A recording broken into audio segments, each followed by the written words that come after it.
Welcome back to another episode here on Drive with Jesh. Today we're here at Harris Hill Raceway and I'm with Jon Beutler, the VP of Marketing for AC Cars America. We're gonna get a special sneak peek at the all-new AC GT Roadster and the AC Ace.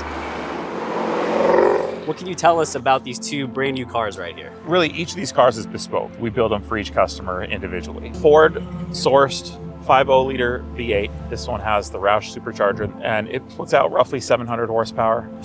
And then the car itself weighs about 3,000 pounds. Capristo, which is pretty famous for doing Ferrari exhausts, they're the one that designed the exhaust system for this car. The sound is just incredible. It sounds amazing. 6-speed Tremec. So it's a Tremec design 6-speed. We're sitting out here watching a lot of these spec Miatas practice for their race tomorrow. If you've driven Miatas, they have a great shift feel to them. And a buddy of mine was in another one of these that we had here that just got shipped back to Germany, and he was feeling the shifter. He goes, "Man, it's the best feeling shifter I felt since a Miata." And I was like, "That sounds funny, but it's really a compliment." That GT Roadster was built off this like kind of original style, right? Right. What can you tell us about this guy here? This is part of our heritage line. It's designed to be the exact specs of the AC Ace that originally was brought to the States that Carroll Shelby was using the chassis for. So it has a much more classic feel to it. We offer these with either a 2.3 liter EcoBoost engine, or what this particular one has, Tremec and Electric GT out of Southern California. They put together this electric drivetrain for us. So this car was built for SEMA last fall,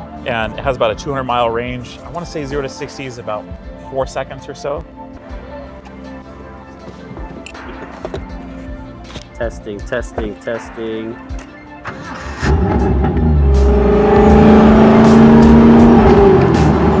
That sounds so good.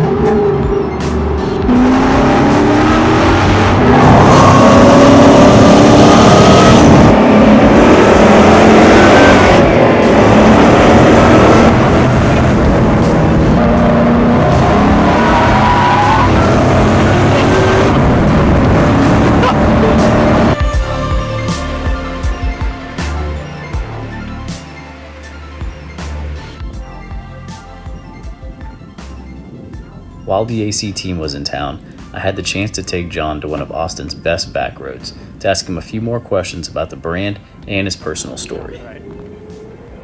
Yes. Isn't that crazy? So, we had a fun day at the track, Jon. Yes. We're now on Limecreek Road. If someone was interested in buying one of these, what does that process look like? How customizable can they get? It really kind of depends on the model. We build the chassis out in England, and then it would go to our other facility here in the States.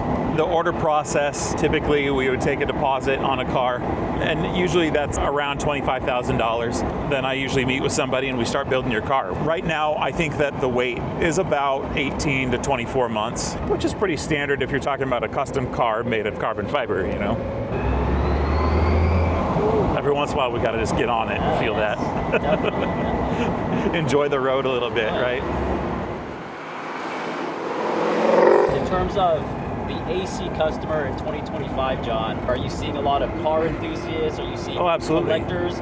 Or are you seeing even interest from, the younger generation?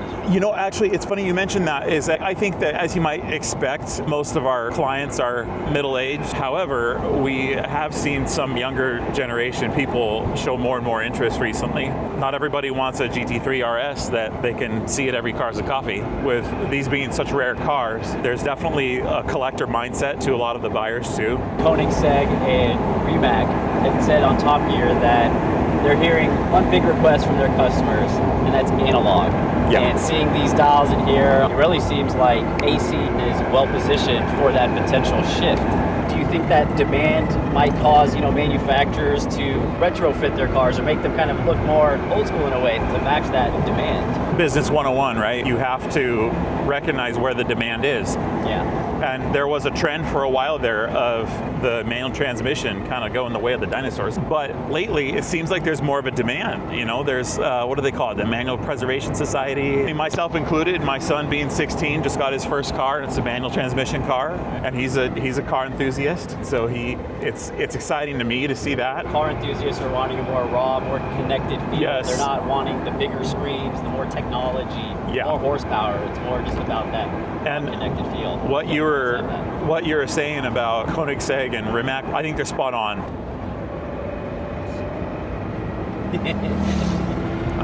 Yeah, this is beautiful. if someone only knew about the Cobra, what's the biggest misconception they may have about AC? As Americans, everybody here, myself included for the longest time, associates the Cobra and the shape with Carroll Shelby. The cars were originally supplied to him by AC Cars, and he did great things with them. AC never went away. They just built cars on really, really limited production over the years. And then in the past 8 years or so, they really ramped up trying to develop a new modern car.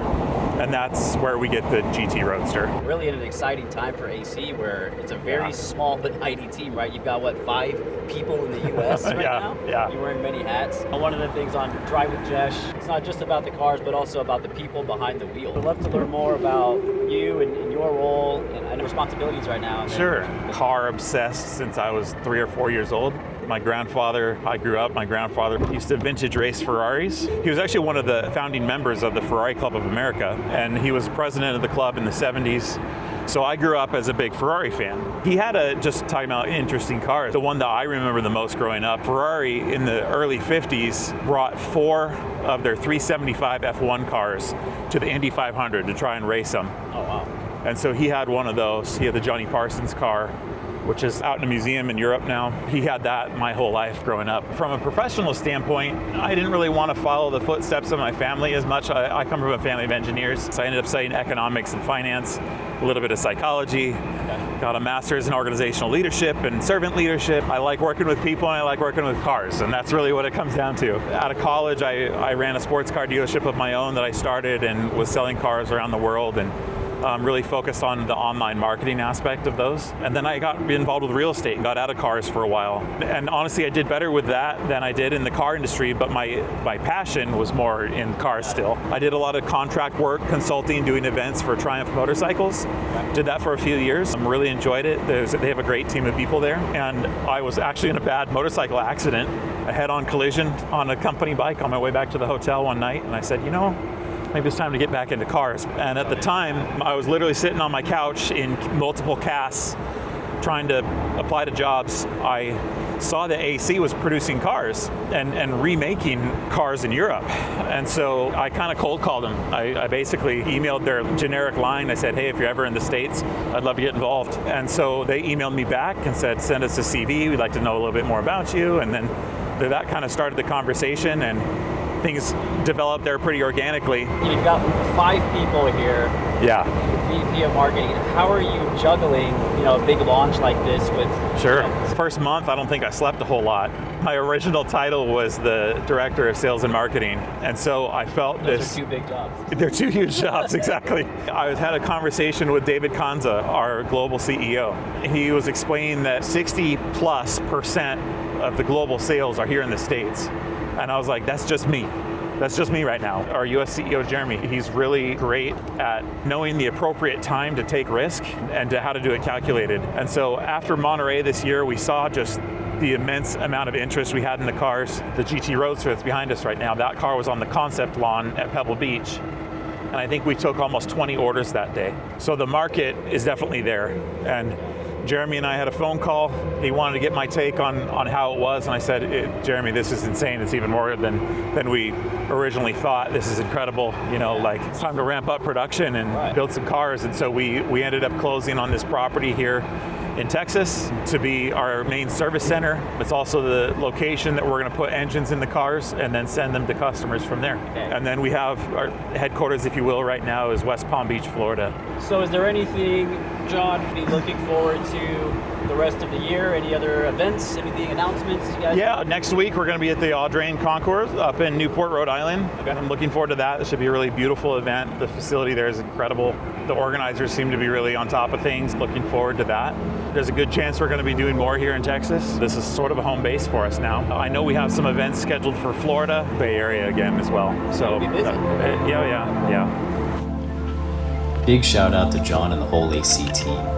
Driving in the GT Roadster on track was pure adrenaline, and honestly, cruising the AC Ace on some of the most scenic roads around Austin made you feel like James Bond. It's just effortless style. And with all the new orders they've already received, I can't wait to see how AC grows here in the US. Thanks for watching, and subscribe for the next ride on Drive with Jesh. That was awesome. incredible. We had fun. I don't know about you guys, but we had fun.